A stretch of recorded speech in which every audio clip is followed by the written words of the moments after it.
afternoon, scholars. Tonight, Today we're going to talk about Chapter 11, which is about investing. The title of the chapter is Investment Planning. You should see on your screen the definition of investing.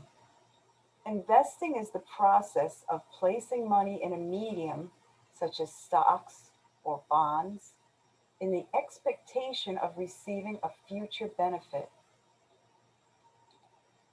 Do you think that the term speculating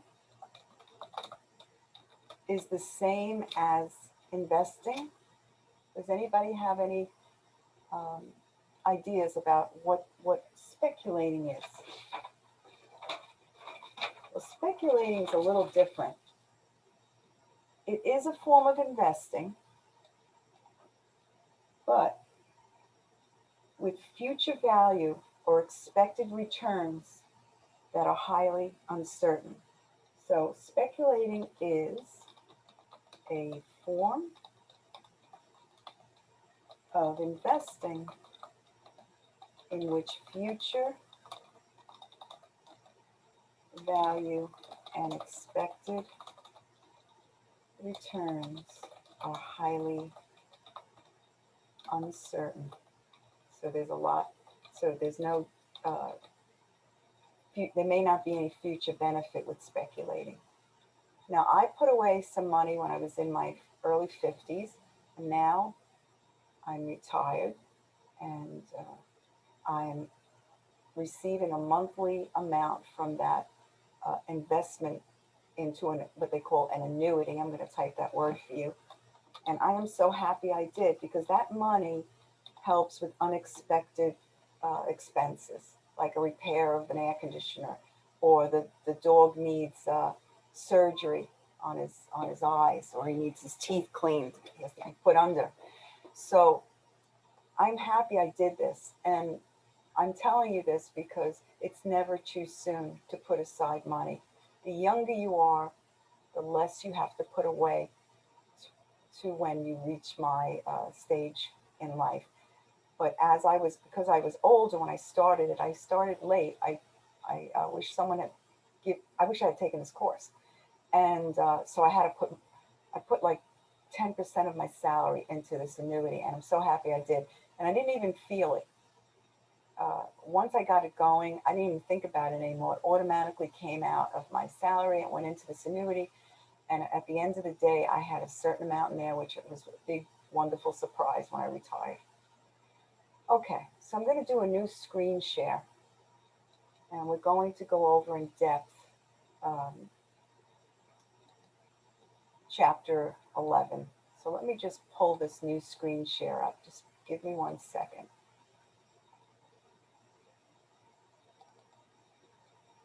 Okay. It's opening up now. Okay. So let's just new screen share. And here we go. Okay, so you should see on your screen Personal Finance Chapter 11 Assignment Investment Planning. So there's different terms that we have. So let me just make it a little smaller so you can see it, but not too small. There's something called an SIPC. I'm sure that some of you might have seen this abbreviation and probably didn't know what it stood for. Well, an SPIC stands for Securities Investors Protection Corporation. And this corporation has the responsibility to provide oversight, congressional oversight, and it ensures the customers that accounts remain safe if the brokerage firm fails. It's very similar to what we learned in the banking chapter about that FDIC, the federally insured deposit guarantee, the deposit that gave customers peace of mind that their money up to a certain point, $250,000 per bank, is protected. So this is the same idea, only this is for brokerage firms. There's also something called a prospectus. This is sort of like a pamphlet that you would look through to determine if you want to invest in a company. And it's a formal legal document, and it confirms the sale of a security to the buyer, like stock, and contains important information about this company's business and what kind of employees they have. So this is a very important piece of paper. It's almost like advertising. Here's who we are. Here's the companies we've invested in. Here's our returns. Invest in us. It's almost like an advertisement about what the company has to offer. Perspective, and that hence prospective customers as far as investing in their company.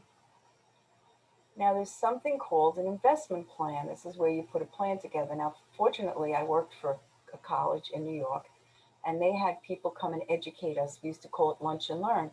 And VALIC came, VALIC, and I know you have it here in Florida too. And they had a discussion about the advantages of investing, and I did invest with them, and on top of my other annuity that I was putting money into, which was Prudential. So I set aside a certain amount of money in this plan, and they helped me put this plan together. So usually an investment plan, you need someone who's professional to guide you. So this document or this investment plan helps identify the investment opportunities and what you'll achieve in your financial goals and how much risk are you able to tolerate. Like when I put together my prospectus, I put 10% I wanted to invest in international or overseas companies because they were doing very well, and I didn't want to put a lot, just a little bit, 10%, so that I could tolerate the risk. And what does that mean, tolerate the risk? Well, I want to be able to sleep at night, in plain English. So that's how you know if it's too risky, you're going to have a couple of sleepless nights, and maybe you should change the plan. Also, there's something called a short sale.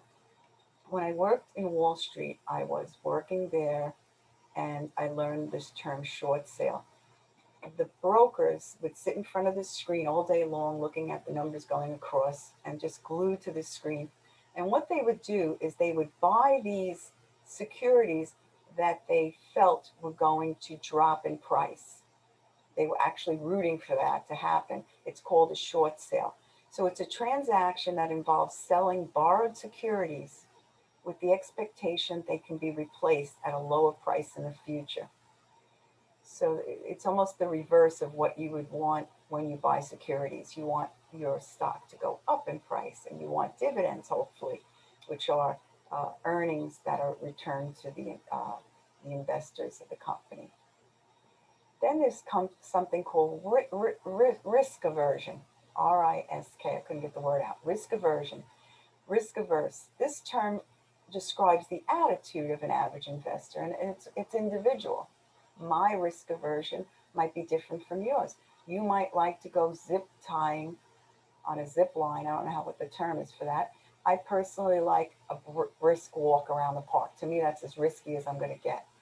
So the term describes an attitude of the average investor who, when presented with two investments having the same expected return, is likely to choose the investment with the lowest risk, which that would be me.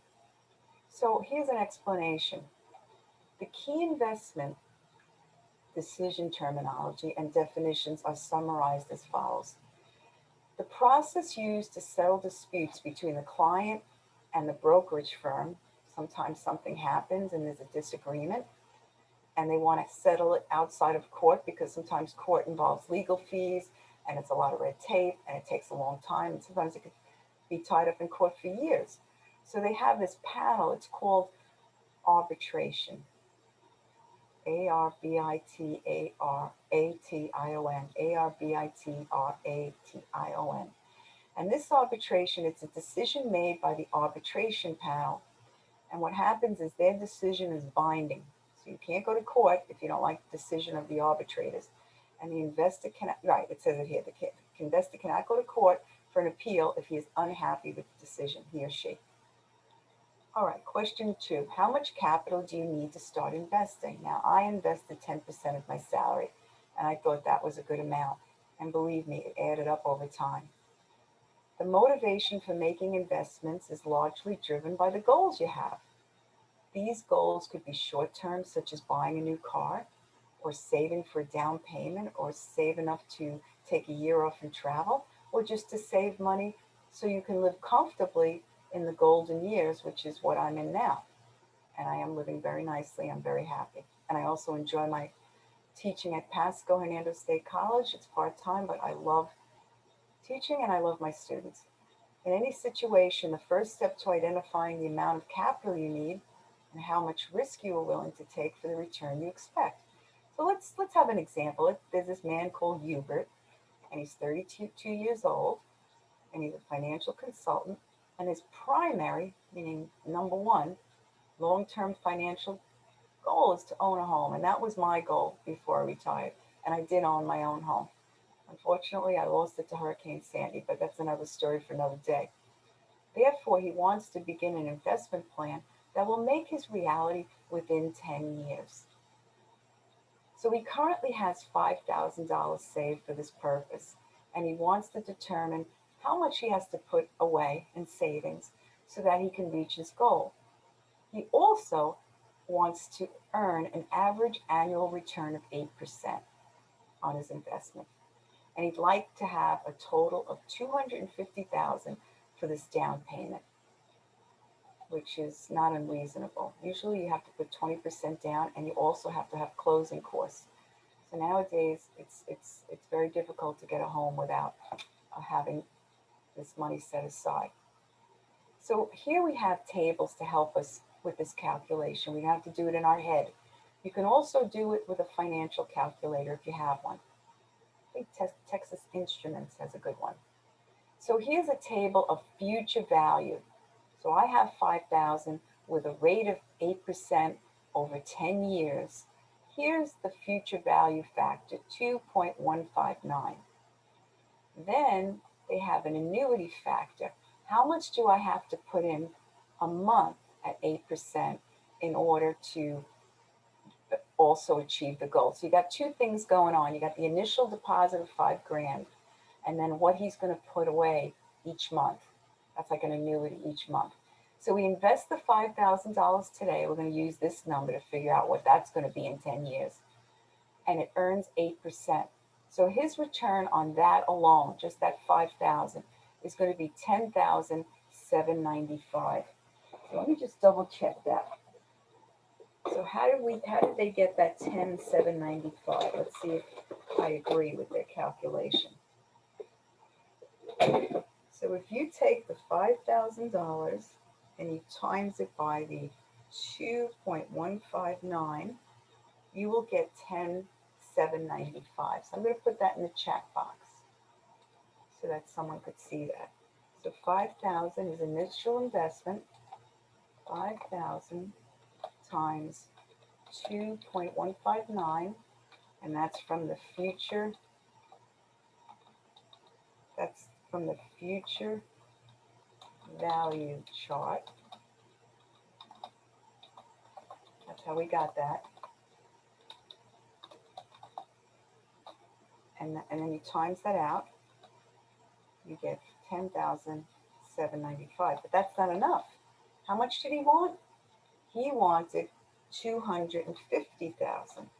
So $250,000, if we subtract the $10,795, he's got to save $239,205. Okay? So he has to accumulate that. So how much does Herbert have to put away each month or year in order to get that money? So we're still going to use the 8% rate, which is a decent rate, and his yearly investment, in order to reach that goal in 10 years, he has to put in the bank $16,511.70. How did they get that number? How did they get that number? Okay,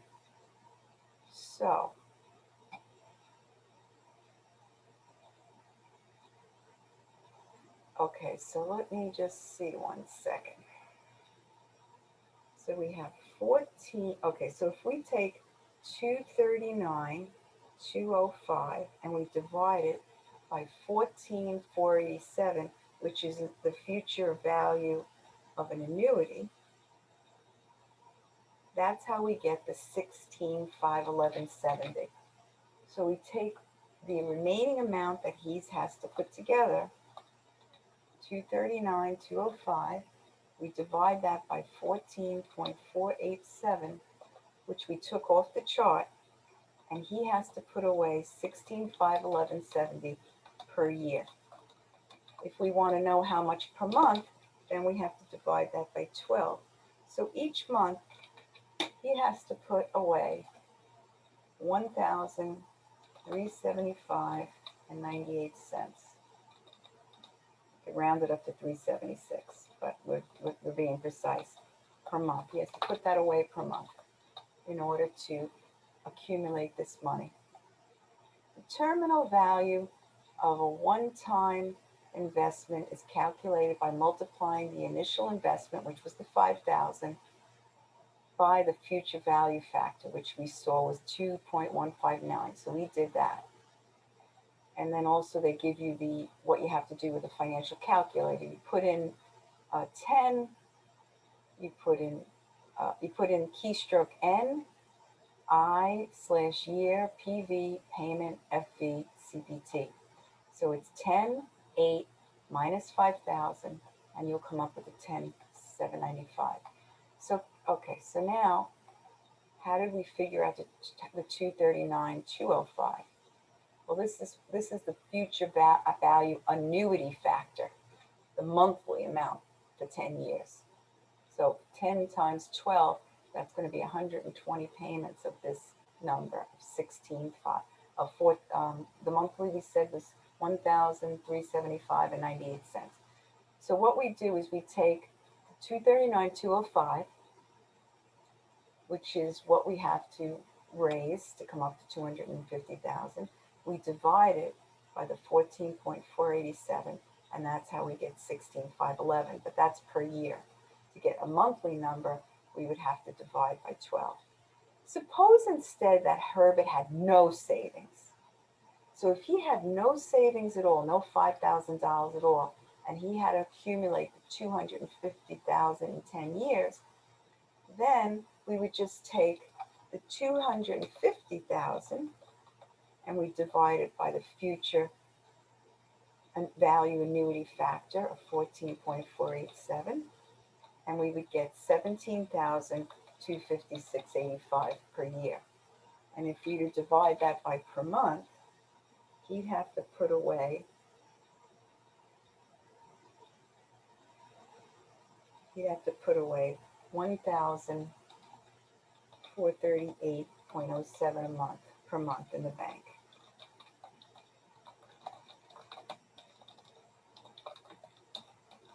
So his $5,000 makes a difference. 1,375 minus 1,438. It's a $63 difference in what he has to put in the bank. So it's not a big dent.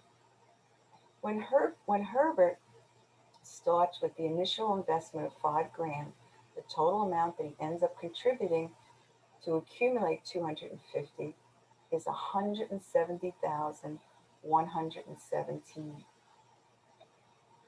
So basically, he's put in the bank $170,117 plus his $5,000. So we put a total of $175,117. So basically, everything else is a return on his investments, and that's a lot of money. That's like almost 75,000. So when he starts with no initial contribution, this is the case with no contribution. You calculated no. Okay, so a total of 172,568. Okay. So Herbert in the first scenario, he contributed 5,000. And then what happened was he had a total of $172,568, and therefore the rest of it is all the difference between $250,000, what he's looking to save, and what he actually put in to this investment plan is the amount of interest he earned. So, true or false? Once Herbert has determined the annual amount he needs to save, the next step, achieving this goal, is coming up with an investment plan. The appropriate investment plan depends only on the total amount of money he intends to save, not on the investment objective. So that's false. An investment plan determines how the money that Herbert plans to save will be invested to reach his desired goals. There are many different ways to invest capital, and the appropriate means depends on a goal the person is saving for. In general, longer-term goals allow the investor to make somewhat riskier investments because short-term fluctuations will have less of a negative impact. So here's question 3. What are the different ways you can invest? What are the different ways you can invest? It's important to define your investment goals because it helps you create an investment plan. Your investment plan specifies where your capital will be invested and what investment vehicles you will use. To create an investment plan that will help you in achieving your goals, it is important to understand the ways you can invest.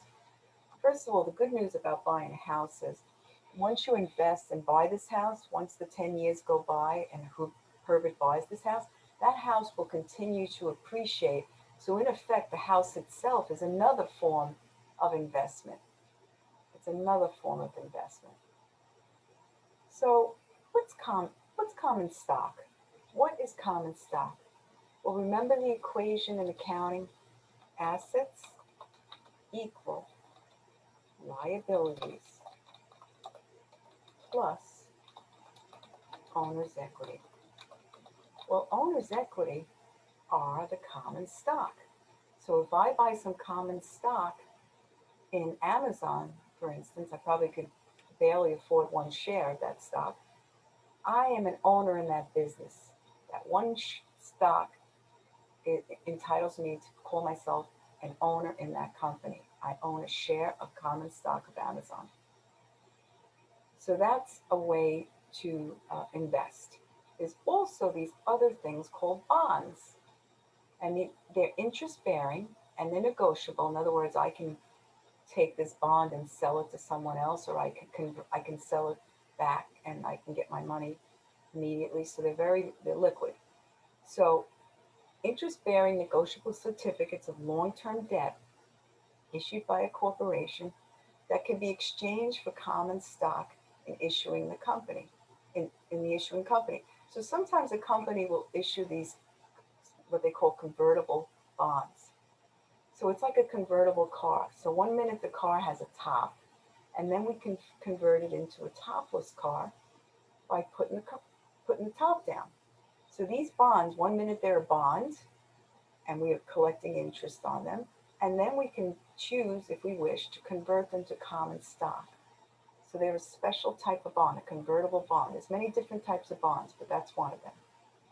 There's also something called mutual funds, which is what I invested in when I was working, when I chose to invest with Prudential. That was a mutual fund. They invest in many different companies, and it's diversified, which is a good thing when you're buying stock, to be diversified. An investment company that combines the funds of investors who have purchased shares of ownership in it and then reinvest that money in a diversified portfolio of stocks issued by other corporations or governments. And I did very well on that. So now we have something called real estate, which is your home or land. An investment in this can yield returns in the form of rents, capital gains, and certain tax benefits. So when you own a home, you have tax deductions, such as the real estate taxes and the interest on the mortgage. And you can own a home and maybe you rent out the top half of the home. And also when you sell the home, you have something called a capital gain, provided you hold the home for a certain period of time. There's a short-term capital gain, long-term. Long-term is more than a year. An investment that has some characteristics of both stock and a bond is a preferred stock. So the preferred stock has the characteristics of both stock and a bond. So a lot of people like to have the so-called preferred stock. Common stock, the one we initially talked about, are investments in the form of equity. Remember the equation, assets equal liabilities plus owner's equity, that represent an ownership interest in a corporation. So I have my one share of Amazon. So I have an ownership interest in Amazon. Each share of stock symbolizes a fractional ownership position in a firm. A share of stock typically entitles the holder to equal participation in the corporation's earnings and dividends, as well as an equal vote to elect the management of the corporation.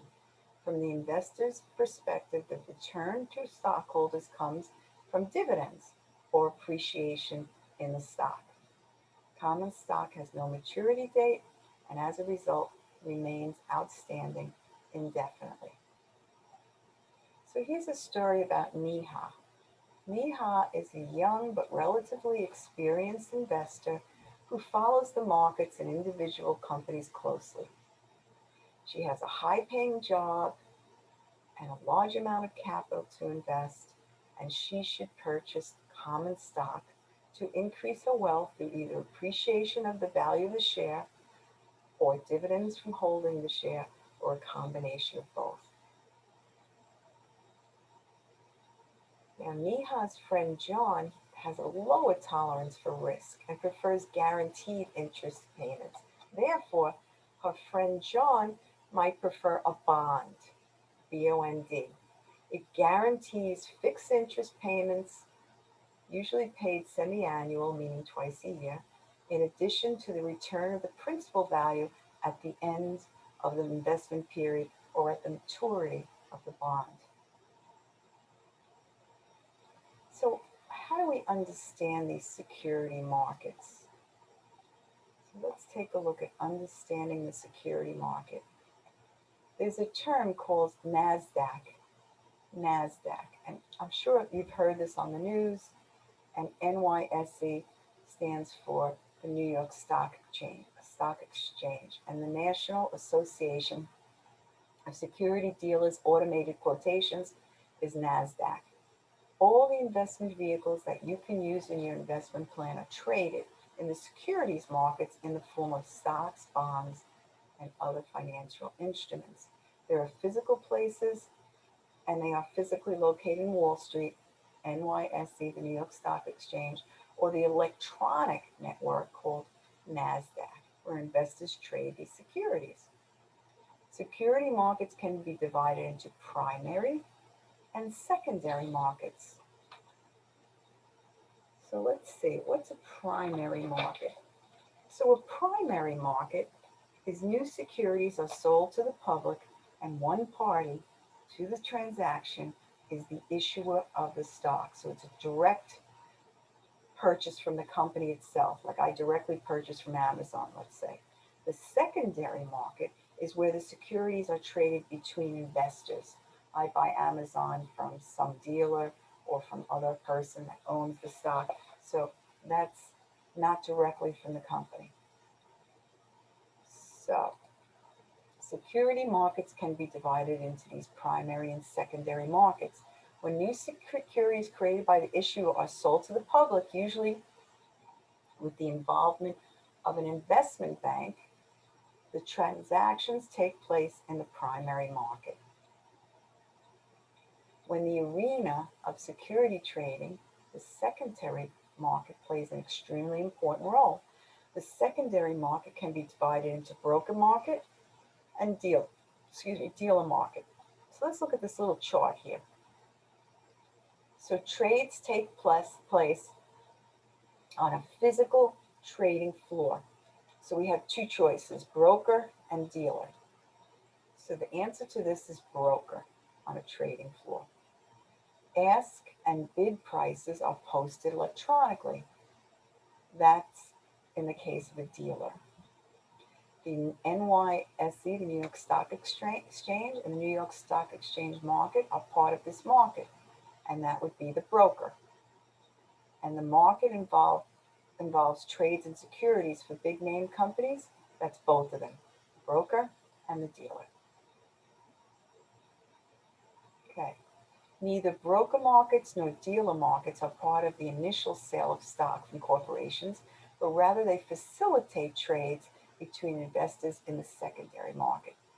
The key distinction between the two is that the broker markets bring together the buyer and seller of a given security and facilitate a direct transaction between the two, whereas the dealer markets have addition of market makers, middlemen in the transaction. These markets collect their own inventory from sellers and they use it to fill orders of buyers. Because dealers post ask, seller's desired price, and bid, seller's offered price, prices electronically via a mass telecommunications network, transactions take place within seconds in the dealer market.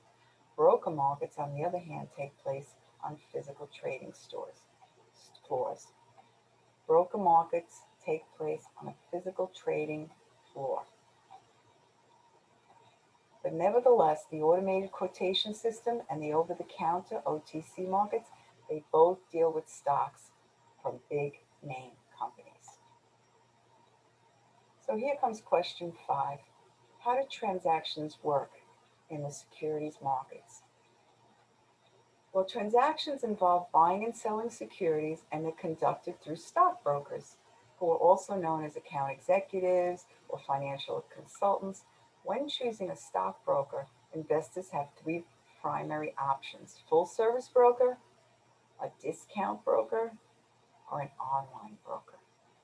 So a broker who charges low fees and commissions but offer no additional services other than executing the trade transaction, that's called a discount broker. Then we have something called a full-service broker. They offer investors a wide array of brokerage service, such as market research information, financial advice, and these services offered at a certain rate of commission and fees that's charged periodically. Then we have something called online brokers. They are known as internet brokers or electronic brokers. They charge low fees and commissions from their clients, but they keep their overhead costs by allowing investors to execute trades electronically. So while some brokers still operate exclusively in person or online, the distinction between the 3 types of brokers, full service broker, discount broker, online broker, increasingly are blurred over the years. Blurred, meaning blurry.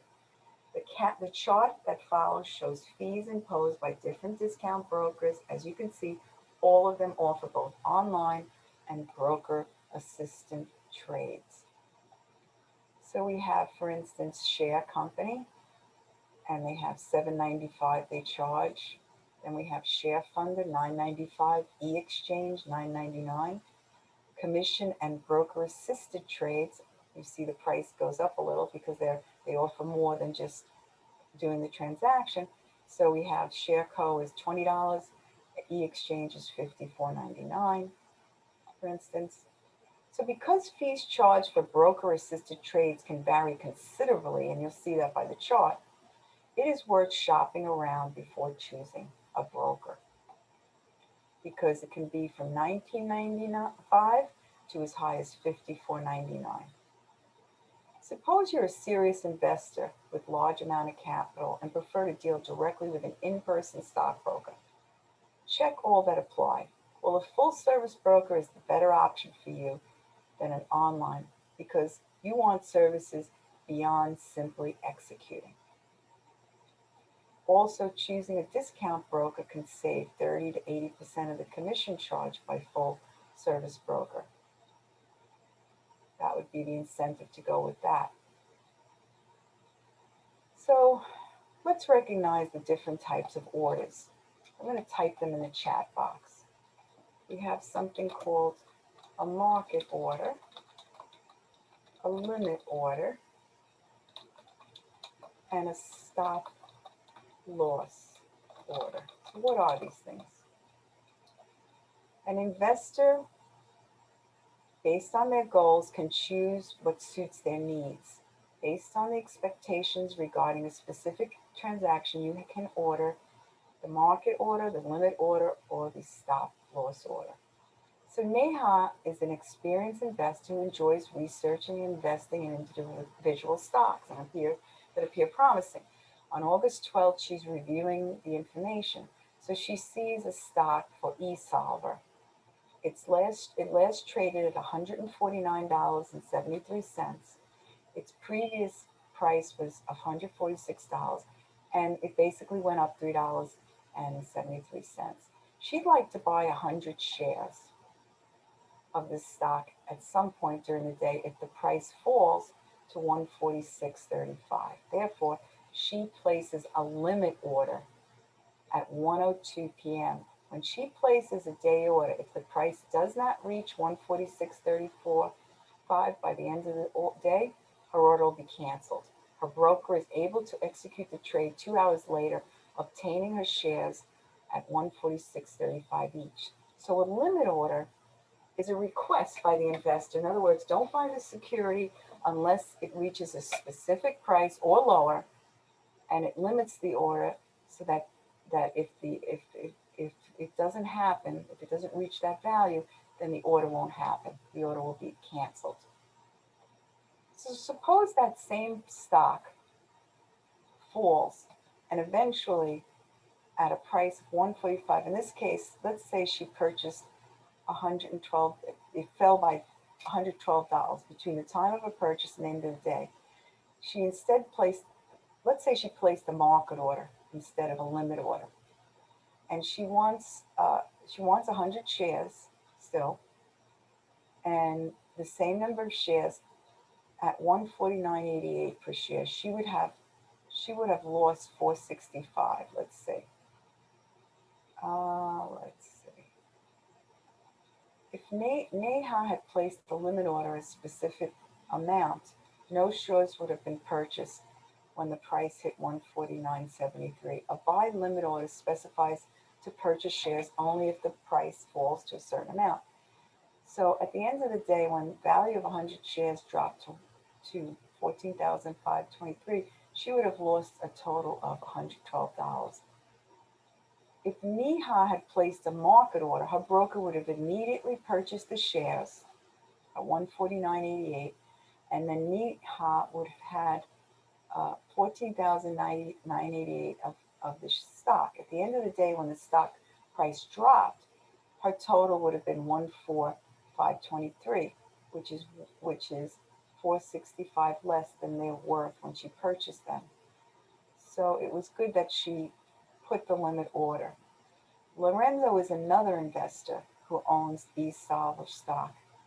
He'd like to place the same kind of limit order, in which the order remains in effect indefinitely unless it is filled or canceled. This type of order is known as a good till canceled order. A good till canceled order. So this limit order remains in effect indefinitely until filled or canceled as a good till canceled order. So let's see, understanding how trade orders work. Different trade orders, such as market orders, limit orders, and stop orders, are created to give investors the liberty to manage their securities on their expectations out of the investments. Albert purchased 150 shares of traded fund, exchange traded fund, ETF, specializing in energy, at $90.24. He's comfortable holding on to these shares with a little bit of minor fluctuation, but he doesn't want to risk the share value falling below a certain price. So he therefore considers a stop order, so that all 150 shares would be sold if the share price falls to $88. So a stop or a stop loss act is a safeguard against large drops in stock value by automatically triggering a market order to sell a pre-specified number of shares if the stop price is reached. The stop price is therefore always below the current trading price. Okay. Let's see. So there's something called So now here's the question. If instead the stock price had risen steadily and never fallen below $88, placing the order would have acted as a safeguard but would have had no real effect. And the answer in that case is true. Albert would still have his shares at the end of the day and would not have lost anything. So let's take a look at this. We have some notations, and it's good to know how to read this. We have DJIA, we have NASDAQ, we have S&P, Standard & Poor's, and the New York Stock Exchange. So we have these index quotes. So the following tables list these 4 cited indexes. And in interpreting these numbers, it is most important to consider how they changed over a period. So true or false, based on the numbers not in the parentheses in the previous table, can you tell that New York State stock index stocks were performed roughly 3/4 as well as DJIA stocks at the time the data was collected? And the answer is false. You need more information. Although each of the indexes in the previous table tracks a different group of stocks, each contains companies from a variety of sectors and aims to reflect the performance of the overall market. When looking at index quotes, the most relevant information comes from changes in the numbers rather than absolute value on a given day. The numbers in parentheses reflect the changes in the index from the previous day, such that you can see that each index measured an improvement in the overall market. We cannot, however, make judgments about the relative performance of stock in each index simply by comparing the values. That is, although the New York Stock Exchange index had a quote only 3/4 as high as that of DJIA, this is primarily due to the different methods of computing index values rather than the differences in the performance of the stocks being tracked. So DJIA is primarily stocks. Let me just see what the abbreviation of DJIA. I'm trying to see. Dow Jones Industrial Average is primarily stocks from the New York Stock Exchange, but a few NASDAQ stocks as well. NASDAQ is the biggest non-financial firms traded on NASDAQ. S&P, Standard & Poor's, all large New York Stock Exchange stocks, as well as major Amex and NASDAQ stocks. The New York Stock Exchange Index, over 2,000 stocks, all stocks listed on the big board. The considerable overlap in the stocks tracked by the various index, all the stocks tracked by the Dow Jones Industrial Average are also in the S&P 500. But this index tracks many other stocks beyond the 30 tracked by the DJIA. The New York Stock Exchange Index also tracks most of the stocks tracked by DJIA, with the exception of NASDAQ stocks. But the New York Stock Exchange also includes hundreds of other stocks not factored into the DJIA equation. Likewise, the New York Stock Exchange, the NASDAQ 100, is an exchange-based index tracking the 100 largest non-financial firms traded on NASDAQ. All right, so we have a table interpreting stock data. So we have the name of the company, the ticker. They have like a nickname. So real time would be RT. Marl Red Bureau is MRB. They have a high for the day, the low for the day, the last price of the day, and then the net change from the prior day, the year-to-date percentage, the dividend yield, and the PE ratio, the price earnings ratio, a very important ratio. So of all these 3 stocks, a retiree who lives partially off investment income would be best off holding Marl Red Bureau because of the high dividend yield. Because if you're retired, you want a flow of income coming in so that you are able to subsidize your Social Security and your pension. So here's the price earnings ratio. It reflects the current market price of a share divided by the per share earnings for the most recent 12-month period. Because you are given both the PE ratio and the current market price of real-time stock, you can rearrange the following equation. So PE ratio equals current market price per share minus share earnings current market price per share. So let's see. So the case of, let's see, so they came up with $3.54 is the price earnings share. Let's go back to our main chart and see if we see it there. Okay.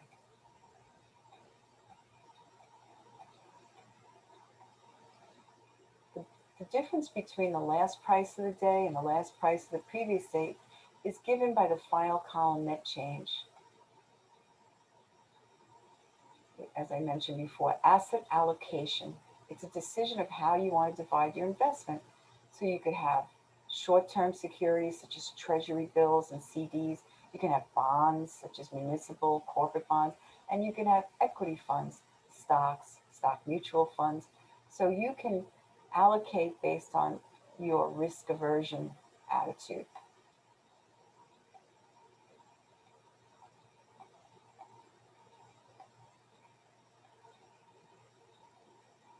Let's see what else we have here. Then we have something called rebalancing your portfolio. Portfolio rebalancing is a process of bringing your different asset classes back into proper relationship following a significant change in the value of one or more of them. Now, obviously, this would happen in the case of the COVID. That would definitely have an effect on people's portfolios. You should monitor your investment and normally rebalance your portfolio about once a year to return your investment to their proper balance or no longer conform to your investment plan. In the case of COVID, I'm sure people were looking at this every month. Suppose that you begin an investment program with a portfolio that has asset allocation of 40% bonds, 40% stock, 20% cash, like treasury bills. 1 year later, you find that some investments have performed better than others. After a year, the portfolio is now 30% bonds, 60% equities, and 10% cash investments. So to rebalance, you want to put it back to the original allocation. So you want to maybe sell off, convert some of your equities into bonds, and also increase your cash investments. You should aim to rebalance your investment portfolio every year. And let's see. When you decide upon a target allocation, you should take into account your personal finance goals because they may change. You might have to rebalance your portfolio and also maybe take a look at your goals and see whether your goals have changed, your investment goals. So that's about it for this chapter. It's quite an involved chapter. And if you have any question, you know you can always email me. And I will put this on my YouTube channel, and I will also put it in Canvas under the discussions. Sometimes I have trouble loading it because of the size, but hopefully I didn't record too big of a file. So thank you very much for listening. And again, any questions, I'm here for you. Email, and worst case scenario, if you need to call me, you can call me.